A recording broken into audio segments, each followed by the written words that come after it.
Cell and gene therapy financing. What is the role for private equity and SPACs? Since 1980 and Professor Martin J. Cline's first attempt at gene therapy biomedicine has experienced tremendous progress, particularly in the field of cell and gene therapy. The emergence of this field means hope for many around the world for a cure to their diseases rather than treat symptoms. How do the private equity and special purpose acquisition companies, SPACs, fit into this picture? An overview of the cell and gene therapy sector. The global cell and gene therapy market will reach €1.8 billion in 2021, and it is expected to grow at an impressive rate to hit €27.9 billion by 2026. This strong momentum is mainly driven by gene therapy products, from €1.4 billion to €17.2 billion 2026, compared to cell therapy from €0.4 billion to €10.7 billion in 2026. North America is leading with over 400 companies and a 60% market share in 2018. Europe and Asia/Pacific, APAC, follow.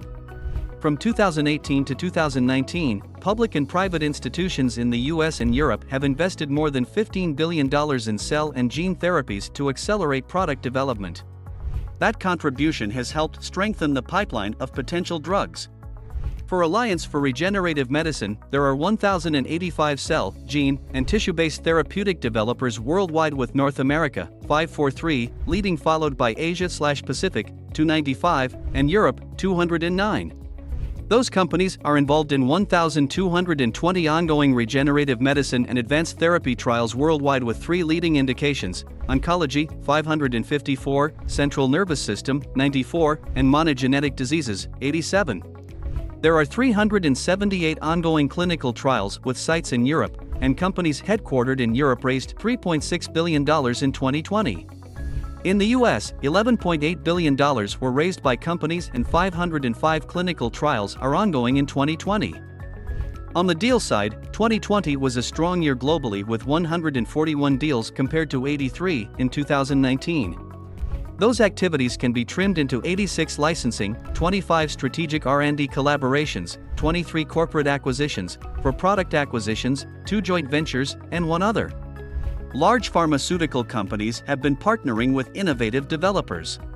For example, Biogen and Sangamo announced a global collaboration to develop gene regulation therapies for Alzheimer's, Parkinson's, neuromuscular, and other neurological diseases. Biogen will pay Sangamo $350 million upfront, including a license fee and an equity investment in Sangamo. Sangamo will be eligible to receive up to $2.37 billion in potential milestones, as well as royalties on potential net commercial sales. In 2019, M&A deals in cell and gene therapy were valued at $11.28 billion, compared to $18.94 billion in 2018. On the partnerships and acquisitions front, it is important to note that Novartis, Gilead, and Pfizer have been active since 2016, with, notably, Novartis's partnership with Intrexon or Pfizer's acquisition of Bamboo. Stock performance for cell and gene therapy firms was very strong, with gene therapy firms showing a staggering 70% increase and a 44% increase for all regenerative medicine 7 firms. We can compare that to biotech performance in Europe, 66.8% in the first half of 2020. In the second half of the year, it grew by 29.7%, and US, Nasdaq Biotech displaying a 23% increase, which were lower.